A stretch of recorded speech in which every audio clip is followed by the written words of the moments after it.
नमस्कार, मैं सुनीता कथा मंथन में आप सबका स्वागत करती हूँ। कथा मंथन में आज सुनिए यशपाल जी की कहानी दुखी दुखी। लाहौर के तिब्बी बाजार, बनारस की दाल मंडी और दिल्ली के चावड़ी बाजार में से गुजरते समय शर्म से तुम्हारा सिर क्यों झुक जाता है? क्यों नाक घृणा से सिकोड़ लेते हो? किंतु मैं ऐसा नहीं कर सकता। जानते हो क्यों? तो सुनो।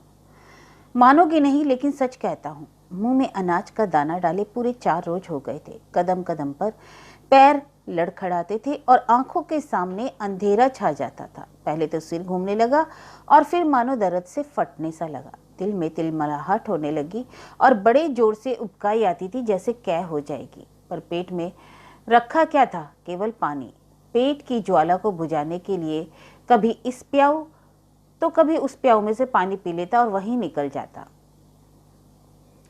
गलियों के दोनों हाथों में से सिर थाम थाम कर मैं नलियों के किनारे क्या करने बैठ जाता। भले आदमी मुंह फेर कर निकल जाते थे तो कोई टोक देता, रे क्या हुआ? नाजुक मिजाज रुमाल मुंह पर रखकर एक और थूक कर चले जाते थे।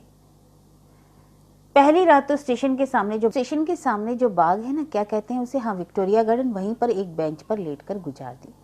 दूसरी रात जमुना किनारे बांध पर जा लेटा।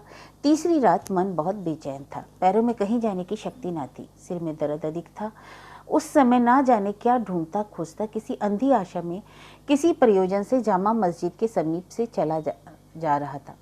उस समय परेड में सड़क के किनारे की पटरी पर कुछ आदमी लेटने की जगह ठीक कर रहे थे। जगह की किसी प्रकार की कमी ना रहने पर भी जगह के लिए झगड़ा चल रहा था। एक फकीरा एक तारा बजाकर कुछ गा रहा था।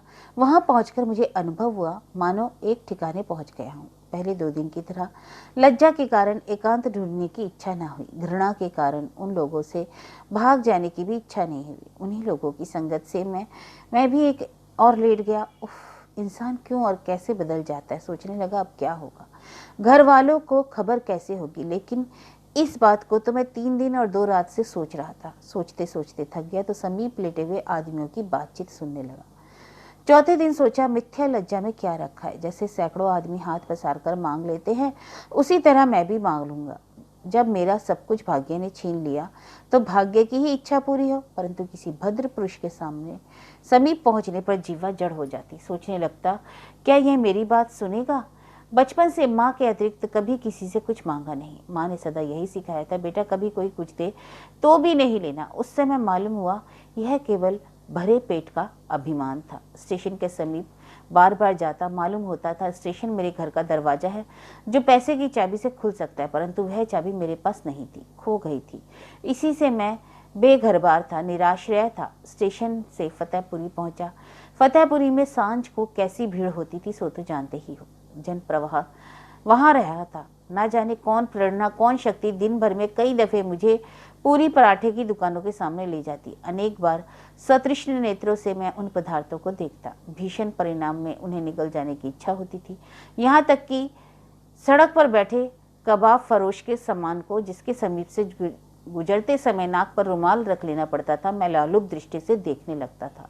हलवाई की दुकान पर से पूरी खाकर जो लोग पत्ते फेंक देते थे, उनमें भोजन पदार्थ का कुछ अंश देख हाथ उस ओर जाना चाहते थे, परंतु अभी शरीर पर कपड़े बाकी थे। वही उनका ख्याल ही उन्हें रोक देता था। आत्मा का अभिमान उड़ गया था, लेकिन कपड़ों का बाकी था।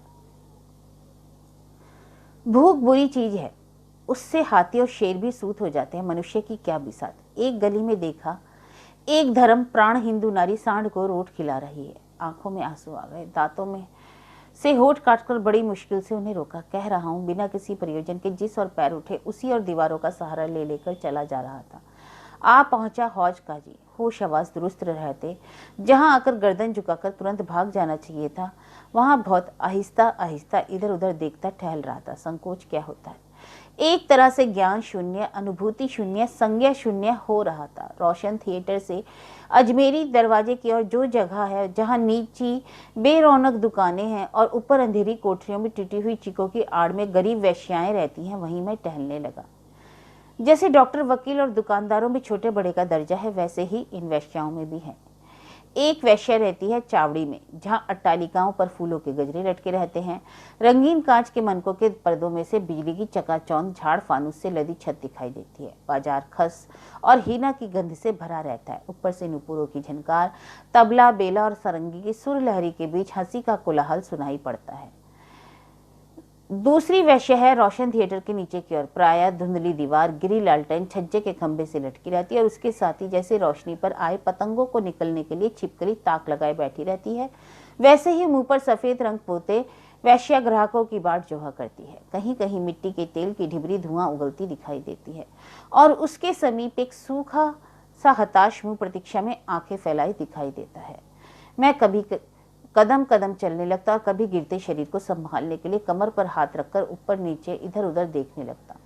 मुझे जान पड़ा ऊपर संकेत से मुझे कोई बुला रहा है। फिर ऊपर देखा, मिट्टी के तेल की ढिबरी के समीप बैठने वाली कुछ वेश्या आमने सामने से मुझे पुकार रही थी। 4 दिन में उस समय मुझे पहली दफा किसी ने अपने समीप आने के लिए कहा था। विमूढ़ता की अवस्था में जो दाई और सबसे समीप थी उसी की ओर देखकर मैंने पूछा, क्या है? उतावली में उसने जवाब दिया, जो चाहे दे देना। देना शब्द सुनकर मेरा उत्साह भंग हो गया, परंतु उसका उत्साह नहीं टूटा। उसने मानो बिलक कर कहा, अरे खुदा के वास्ते आ जाओ ना। मैं समझता हूँ 4 दिन निरंतर भूखा रहने से मनुष्य में विवेक और व्यक्तित्व ही नहीं रह जाता।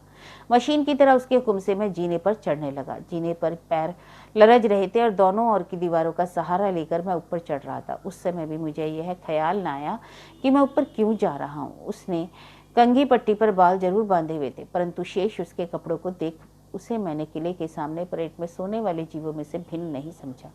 ऊपर कच्ची कोठरी में एक चटाई बिछी हुई थी और मिट्टी का एक बदना रखा था। मैंने प्रश्नात्मक दृष्टि से उसकी ओर देखा। उसने गिड़गिड़ाकर उत्तर दिया, जो तुम चाहो अल्लाह के नाम पर दे देना, मैं मरी जा रही हूँ। आज 4 रोज मुझे यहाँ आए हो गए, अल्लाह की कसम एक दाना मेरे मुंह में नहीं गया। ना जाने क्यों मैंने पूछ लिया, यहाँ कैसे आई? उसका दुख उबल पड़ा। रोकर उसने कहा, उसका मालिक उसे मार पीट कर दूसरी लोगाई को ले कहीं चला गया। जब भूखी 3 दिन घर में बैठी रोती रही तो एक मामा उसे ढांढस बंधाकर यहाँ बैठा गई। पैसा आने पर आधा आधा बांट लेने की बात थी, पर किस्मत एक भी आदमी नहीं आया और भूख के मारे जान निकली जा रही है। मामा आती है, मिट्टी के तेल की डिबिया जला जाती है, ढांढस बंधा जाती है कि आदमी आएंगे। वह जो अपने शरीर का सौदा करने बैठी थी, ना जाने क्यों मुझे उसके प्रति जरा भी ग्लानि ना हुई। कह नहीं सकता मेरा सद विवेक मर गया था या स्वयं मेरे पेट की आग उसकी ओर से सफाई दे रही थी। उस समय एक रोटी के लिए मैं क्या कुछ करने को तैयार ना हो जाता, पर आज नहीं कह सकता। अपने ही जैसे दूसरे व्यक्ति को पा अपना दुख मैंने भी कह सुनाया। कुछ खाए 4 रोज मुझे भी हो गए। जलंधर में मकान है। इम्तिहान पास कर कलकत्ते में चाचा के पास नौकरी करने जा रहा था। एक दिन के लिए दिल्ली देखने को ठहर गया। घर के लोगों ने समझाया था दिल्ली में जेब कतरे बहुत हैं, इसलिए सब सामान, रुपया और कलकत्ते का टिकट संदूक में रख सराय की कोठरी में ताला लगा बाजार से खाना खाने गया था। 3 घंटे बाद घूमकर लौटा तो देखा कोठरी चपाट खाली पड़ी थी। घबरा गया, कोई अपना है नहीं, बैठने की ठाव भी नहीं थी। सूखी निराश दृष्टि से मेरी ओर देख उसने कहा, तो फिर तू यहाँ क्यों आया? और रो पड़ी। जीना उतरना चढ़ने से कहीं अधिक कठिन जान पड़ा। एक सीढ़ी पर सांस लेने को बैठा था, उससे मैं ख्याल आया, दुखी को क्या सहायता दे सकता है। नीचे उतरा ही था कि एक सिपाही ने डांटकर पूछा, क्यों में क्या हो रहा है? चुप रह गया। क्या जवाब दे सकता था? अरे क्यों बन रहा है बे? सिपाही ने कहा। मैं फिर भी कुछ ना कह सका। डांटकर उसने कहा, चल थाने, 109 में चालान होगा। 109 और 110 क्या होता है मैं नहीं जानता था। खैर थाने जाना ही पड़ा। थाने ना जाता तो शायद कभी घर ना पहुंच पाता। लंबोदर थानेदार की भीषण मूर्ति देखते ही सुध कुछ ठिकाने आ गई। कांपते कांपते बोला, सर आई एम इनोसेंट। हुजूर मैं बेकसूर हूँ। अंग्रेजी के इस वाक्य से सब काम बन गया, घर तार दिया गया और सब काम हो गया, परंतु वह संध्या, इसी से अब उन बाजारों में जाते मुझे कुछ घृणा और लज्जा अनुभव नहीं होती है।